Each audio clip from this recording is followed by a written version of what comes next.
لوگ ساتھ چھوڑ دیتے ہیں، رشتے کمزور پڑ جاتے ہیں اور دعوے صرف زبان تک محدود رہ جاتے ہیں۔ لیکن جو انسان اکیلے جینا سیکھ لیتا ہے نا، وہ دنیا کی ہر بے وفائی پر مسکرا کر کہتا ہے اب مجھے کسی کی ضرورت نہیں۔ تو آئیے دیکھتے ہیں کہ ہم اکیلے جینا کیسے سیکھ سکتے ہیں۔ اب اس کا مطلب یہاں یہ نہیں ہے کہ آپ بالکل تنہا ہیں، آپ کے آس پاس لوگ موجود نہیں ہیں۔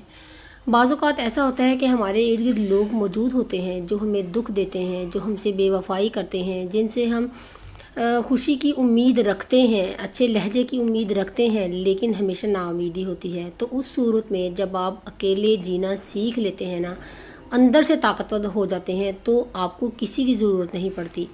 So let's get started. Assalamu alaikum everyone. Hopefully you are all fine and doing great in your life. I am also fine. Alhamdulillah. تو سب سے پہلے دیکھتے ہیں کہ تنہائی ضروری کیوں ہے۔ اکثر لوگ سمجھتے ہیں کہ تنہا رہنا نا کمزوری کی علامت ہے۔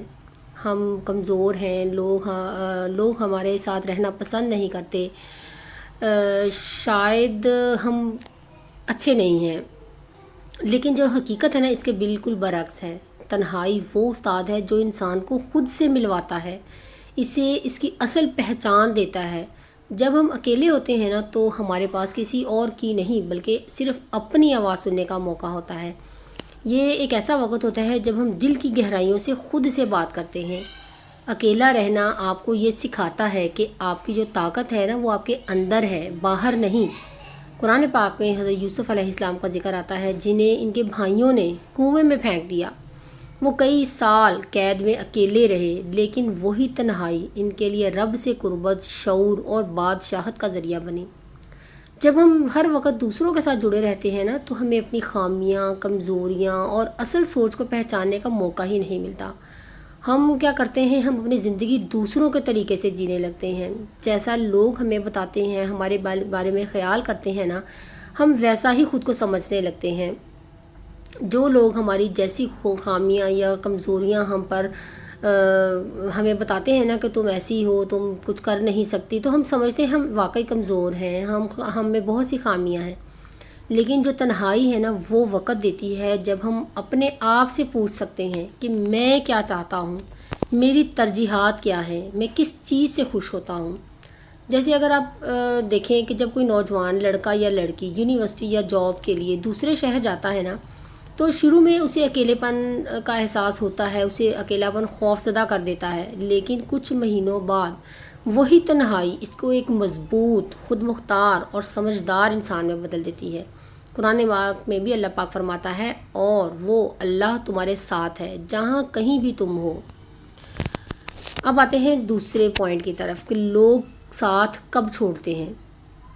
زندگی میں سب سے زیادہ تکلیف تب ہوتی ہے جب وہ لوگ ساتھ چھوڑ جاتے ہیں جنہیں ہم اپنا سمجھتے ہیں، جن کے لیے ہم نے سب کچھ قربان کیا، جو ہماری زندگی میں سب کچھ تھے۔ مگر سچ یہ ہے کہ لوگ ہمیشہ مطلب کے وقت ساتھ ہوتے ہیں، اور جب انہیں لگتا ہے نا کہ آپ کی قیمت ان کی ضرورت سے کم ہو گئی ہے، وہ خاموشی سے آپ کی زندگی سے نکل جاتے ہیں۔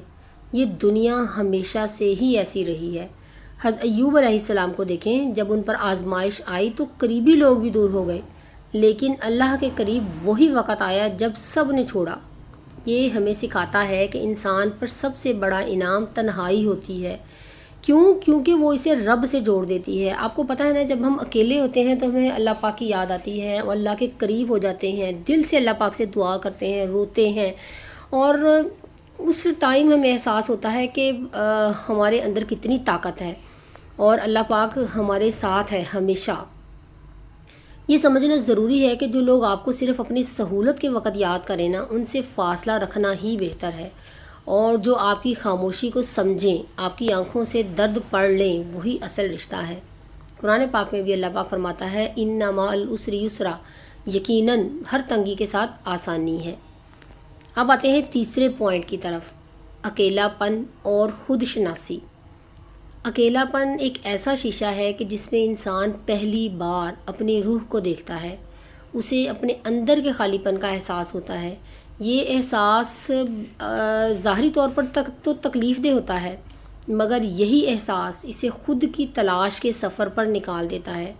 قرآن پاک میں ارشاد ہے، ہم انہیں اپنی نشانیاں دکھائیں گے، آفاق میں بھی اور خود ان کے اندر بھی۔ اب آتے ہیں چوتھے پوائنٹ کی طرف، جب اپروول کی طلب ختم ہو جائے۔ اپنے بارے میں دوسروں کی رائے کا محتاج ہونا سب سے بڑی ذہنی غلامی ہوتی ہے۔ جب ہم اپنے بارے میں بھی یہ چاہتے ہیں کہ لوگ ہمارے بارے میں کیا کہتے ہیں، ہم اس پر جب انحصار کرتے ہیں نا، تو یہ ہماری سب سے بڑی ذہنی غلامی ہوتی ہے کہ ہم لوگوں پر ڈیپینڈ کرتے ہیں، ان کی تعریف کے محتاج ہوتے ہیں۔ جب انسان ہر کام اس لیے کرے کہ لوگ کیا کہیں گے، وہ خود کو کھو دیتا ہے۔ لیکن جس دن انسان دوسروں کی منظوری یعنی کہ اپروول کی طلب چھوڑ دیتا ہے، دوسروں سے اپروول لینا چھوڑ دیتا ہے، لوگ اس کے لیے اہمیت نہیں رکھتے، اس دن وہ آزاد ہو جاتا ہے۔ قرآن پاک میں اللہ پاک فرماتا ہے، کیا اللہ اپنے بندے کے لیے کافی نہیں ہے؟ کیا اللہ آپ لوگوں کے لیے کافی نہیں ہے کہ آپ لوگوں سے اپروول چاہتے ہیں کہ لوگ ہمیں بتائیں کہ ہم کیسے ہیں، یا ہم اچھے ہیں، یا ہم نے یہ کام اچھا کیا ہے؟ جو کام کریں اچھی نیت کے ساتھ کریں، اللہ تعالیٰ کے لیے کریں، تو انشاءاللہ تعالیٰ آپ کو لوگوں کے اپروول کی طلب کبھی نہیں رہے گی۔ اب آتے ہیں اگلے پانچویں پوائنٹ کی طرف، جب لوگ آپ کا فائدہ اٹھاتے ہیں اور آپ خاموش ہو جاتے ہیں۔ ہم ایک ایسے معاشرے میں جی رہے ہیں جہاں اکثر رشتے لین دین کی بنیاد پر قائم ہوتے ہیں۔ کسی مقصد کے ساتھ ہر رشتہ ہمارے ساتھ جڑا ہوتا ہے۔ جب تک آپ کسی کے کام آ سکتے ہیں نا، آپ کی تعریفیں ہوں گی، آپ کی بات سنی جائے گی، لیکن جیسے ہی آپ تھک جائیں گے یا کوئی حد مقرر کریں گے تو لوگ آپ سے منہ موڑ لیتے ہیں۔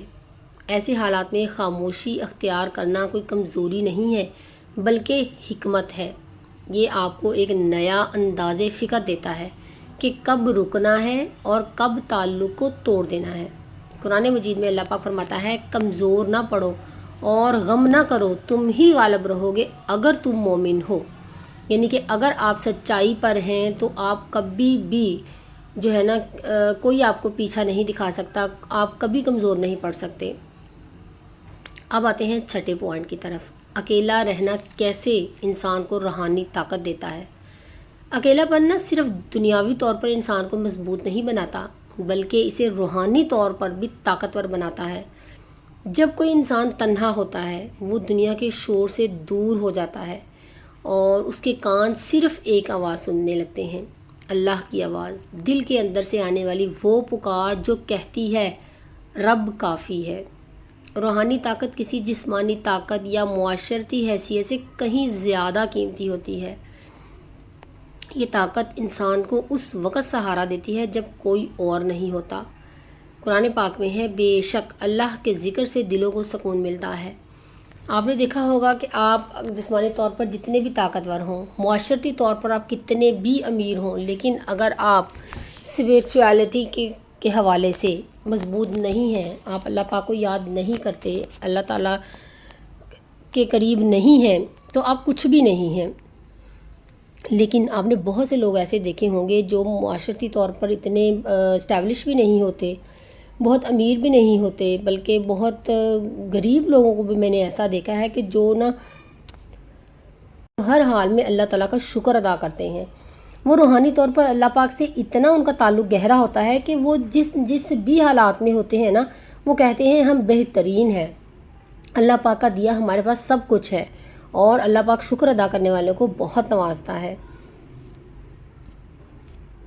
اب دیکھتے ہیں کہ اکیلے رہنے والا شخص اپنی زندگی کا بادشاہ کیسے بن جاتا ہے۔ اکیلے رہنے والا انسان نا وقت کے ساتھ یہ سیکھ لیتا ہے کہ اس کی زندگی کا کنٹرول جو ہے نا کسی اور کے ہاتھ میں نہیں ہے، بلکہ وہ خود اپنے فیصلوں کا بادشاہ ہے۔ جب انسان دوسروں کی موجودگی سے نکل کر اپنے اندر کی طاقت کو پہچان لیتا ہے نا، تب وہ ہر چیز اس چیز کو چھوڑ دیتا ہے جو اس کی عزت نفس کو چوٹ پہنچاتی ہو۔ جب ہم دوسروں کی رائے، مشوروں اور اپروول کے دائرے سے نکلتے ہیں نا، تب ہمیں احساس ہوتا ہے کہ ہم خود اپنی زندگی کے حاکم ہیں۔ وہ شخص جو اکیلا رہنے کی طاقت رکھتا ہے کبھی کسی کی چاپلوسی نہیں کرتا۔ وہ جانتا ہے کہ عزت ملتی نہیں، بنائی جاتی ہے، بنانی پڑتی ہے، اور یہی خودداری اسے بادشاہ بنا دیتی ہے۔ اکیلا انسان وقت کے ساتھ اپنی عادات کو بہتر بناتا ہے، اپنی کمزوریوں پر کام کرتا ہے اور اپنے آپ کو اس قابل بنا لیتا ہے کہ اسے کسی کے سہارے کی ضرورت نہیں رہتی۔ وہ اپنی دنیا خود بساتا ہے، اپنے خواب خود طے کرتا ہے اور اپنی سمت خود متعین کرتا ہے۔ حضرت ابراہیم علیہ السلام کا قصہ یاد کیجئے، جب پوری قوم ان کے مخالف تھی، وہ اکیلے رب پر بھروسہ کر کے آگ میں کود گئے، لیکن اللہ پاک نے وہ آگ گلزار بنا دی۔ یہ ہمیں سکھاتا ہے کہ جو شخص اکیلے رب کے ساتھ جینا سیکھ لینا، وہ دنیا کے ہر خوف سے آزاد ہو جاتا ہے۔ قرآن پاک میں اللہ پاک نے فرمایا ہے، یقیناً میرا دوست اللہ ہے جس نے کتاب نازل کی اور وہی نیک لوگوں کا کارساز ہے۔ روزمرہ کی اگر ہم مثال دیکھیں کہ ایک عورت جو طلاق کے بعد اکیلی زندگی گزار رہی تھی، اگر وہ دل سے اللہ پر بھروسہ کرے، ہنر سیکھے، بچوں کو اچھے انداز سے پالے اور اپنی وقار کو قائم رکھے، تو ایک وقت آتا ہے کہ وہی لوگ جو اس پر طنز کرتے تھے، اس سے مشورے لیتے تھے، وہ عورت اپنے لیے ایک بادشاہت بناتی ہے اپنے خوددار فیصلوں سے۔ اکیلا رہنا انسان کو ذمہ داری لینا سکھاتا ہے۔ جب کوئی نہیں ہوتا نا تو انسان خود ہی اپنے لیے کھڑا ہونا سیکھ لیتا ہے۔ وہ خود طے کرتا ہے کہ کیا بہتر ہے، کیا نقصان دہ ہے، وہ اپنی زندگی کا نقشہ ہی خود بناتا ہے، اور جب راستہ کھوٹا بھی ہو تو وہ سبق لیتا ہے اور دوبارہ کھڑا ہو جاتا ہے۔